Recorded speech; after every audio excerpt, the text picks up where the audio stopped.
حسبي الله لا إله إلا هو عليه توكلت وهو رب العرش العظيم.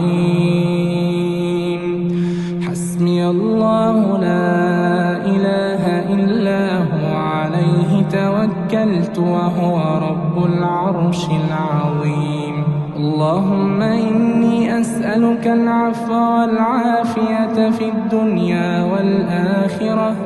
اللهم إني أسألك العفو والعافية في ديني ودنياي وأهلي ومالي. اللهم استر عوراتي وآمن روعاتي.